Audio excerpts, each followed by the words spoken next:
Well, all this week long, you've heard others share how much John has meant to them and the impact that he's had on their lives. And today, you're going to hear what John has to say about his career. My foundation for getting in this business was writing. It was the only thing I was any good at. And so I tried to find a career that utilized writing. Journalism seemed like a good fit. I tried all newspaper, radio, TV, and I loved TV because it was a combination of words and pictures and sound. My house, drug dealing house, man. No, man, I won't be on no TV, man. What's that? I won't be on no TV. Nobody's coming here. I'm not. You're not selling drugs right here? No, nobody's doing anything. Do you live here? I got nothing to say to you. Are you guys selling drugs out of that house right there? They stole the country. What do you guys know about this? I don't know nothing about none of this shit. Let's go now! The scariest situation that I've ever been in was after one of my undercover drug house stories. My wife and child, they were taking off for school, coming back in the house crying, telling me that the house had been graffitied up. So I woke up and went outside, and somebody had spray painted death threats and graffiti all on one side of our house and the garage door and all the way around it. And I wasn't ever really scared until that moment. We had to have 72-hour police protection, and the station really did right by me in terms of protecting us in the aftermath of that. But that kind of opened up my eyes. But people all the time ask me, why do I do these really dangerous undercover drug investigations? And I always tell people, like, I'm putting myself in dangerous spots because the people coming to me are in dangerous spots. Their kids can't play in the yard. They can't enjoy their life. They're living in danger, and I'm in a position to help them. And so I've always tried to feel like our duty as public servants is to be the voice for people. So I feel like I'm their voice. And so I go out and I do that stuff, and I get a lot of positive feedback from people who tell me I did, in fact, change their neighborhoods. I think he's getting ready to come out that door. Hello! Well, the most incredible person I've ever met in my life. This goes all the way back to in 1989. There was a horrible crash in Spaghetti Junction where two young sisters died. And I was assigned the story, and I went to do the knock on the door at the family's house later that night. And, you know, you're expecting the worst, to get screamed at, door slammed on your face. And the father, Walt Queen, did the opposite. He invited us in. He was wonderful to us.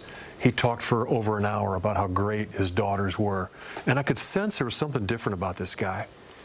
And then fast forward a couple years later to when the trucker that was found guilty in the crash that killed his daughters was getting ready to get sentenced to prison. And Walt Queen stood up and said, Your Honor, I would like this man not to go to prison. I would like to give him probation. We forgive him. And it startled everybody and startled me. And then as I followed Walt Queen's story through the years, I found that he embodied that spirit of forgiveness. That was liberating for us. We did that for ourselves, not for him. I hope that he went on about his life, and I think I told him that. I hope that he could forgive himself and move on with his life.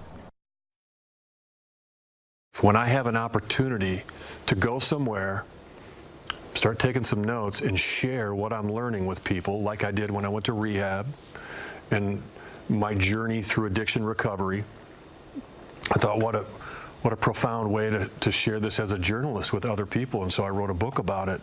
And I found that exponentially paid dividends and helped other people.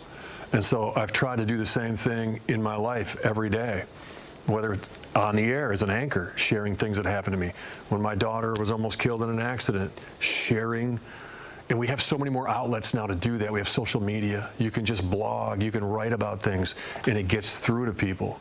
So I think transparency is the fastest way to helping people.